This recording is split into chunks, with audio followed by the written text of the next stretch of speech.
I think the biggest thing that I would like to relay is we want to be very community oriented. The whole purpose of me coming back home, was not just, hey, I want to be home because of COVID. My dad's here, my family's here, Julie's family's here, my wife.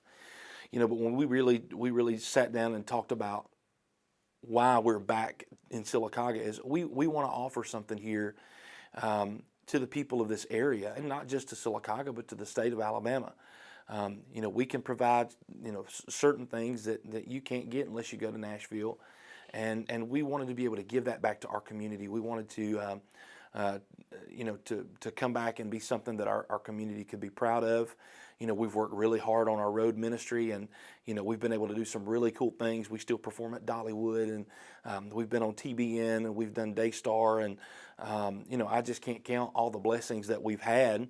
And you've probably seen the big wrapped bus running around through town, and that's ours. And so everywhere we go, we want to represent the city of Sylacauga well. And so we came back here in the beginning of 2021, moved back from Nashville, and decided we wanted to do something and kind of bring a little bit of Nashville back home. I've always wanted to do something in my hometown that was special. When you walk into the front of the facility, we wanted to make it very inviting, but also kind of give you an idea of what you're walking into, and so we wanted the production look to be spot on, and you'll see a couple of gold and silver records there, and so we're currently sitting in the control room, and we're running all Slate digital gear. We worked a deal with Stephen Slate that they would partner with us in making a state-of-the-art recording studio.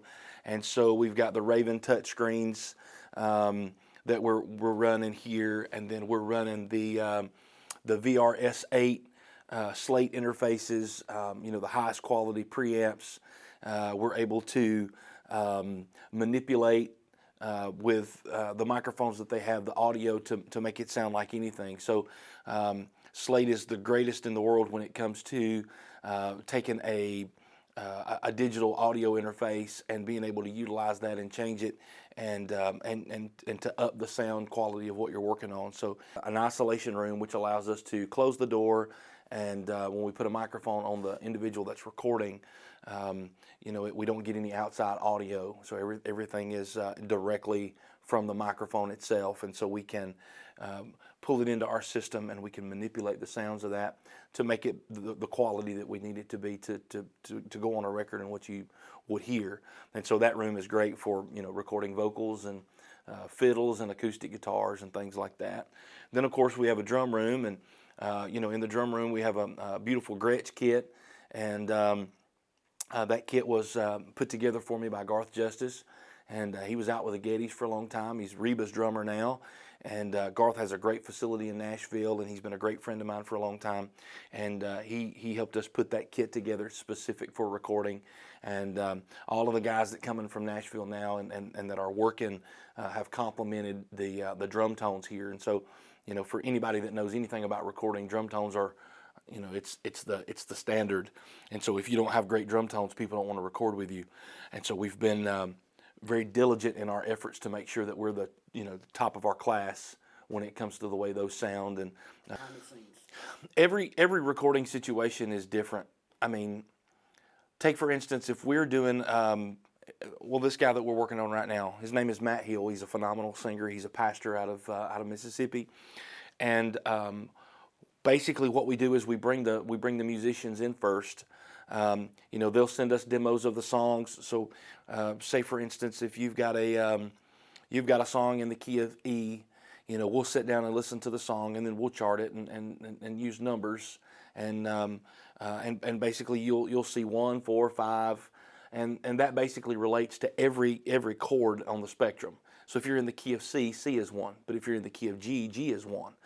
And so I can hand those guys that piece of paper, and they can go in there and they can play it through in 1 or 2 takes. And so it makes recording very efficient. They're very creative on the fly. The band in first. Sometimes we call a scratch vocal, and we'll have the artist, stand in the control room or stand off to the side, sing into a microphone that we put it to tape, but it's later deleted for the final audio that the final vocal that we take for the record. So once the tracking part of it is completed, we'll bring in the artist. And if it's a soloist, we'll have them do all of their vocals all the way through every song. And, that can take days depending on how extensive the record is. And then what we do is tuning. We go in and make sure that their pitches are correct. And, we may take different playlists of that person. I don't know if you can see my screen or not, Chris. But basically the playlist is, this would be one vocal, this would be another vocal, this is another vocal, and they're all the exact same thing, but I may like one word from one pass and another word from another pass, and I move those together. And then we bring in the background vocalist, and they sing if it's not a group. And so we'll have the background vocalist come in, and they'll do parts. And, if we need a choir, we'll have a choir come in. So that's kind of the Nashville standard. And then when you've got bands that come in that are used to playing together, and we allow them to all play together at the same time. But then they have those. There are also those times that people would send us a demo, and it's just a songwriter demo, and it may be where I'm playing every instrument. And so I'll start out with a click track and a chart, and play an acoustic guitar pass, and then go play drums, and then play bass, and then play piano, and whatever the song needs. So it just all varies. The recording process can almost be tailored to the creativity of the artist, and that's what we've tried to do here, is create an atmosphere that would bring out any kind of creativity from any artist. And no matter what you're trying to do or what you're trying to accomplish, we want to be able to facilitate that in such a way that you get this creation that when you put it out on iTunes or you put it out for your fans to hear, that people are in awe. And that's what we've tried to do here at GFM.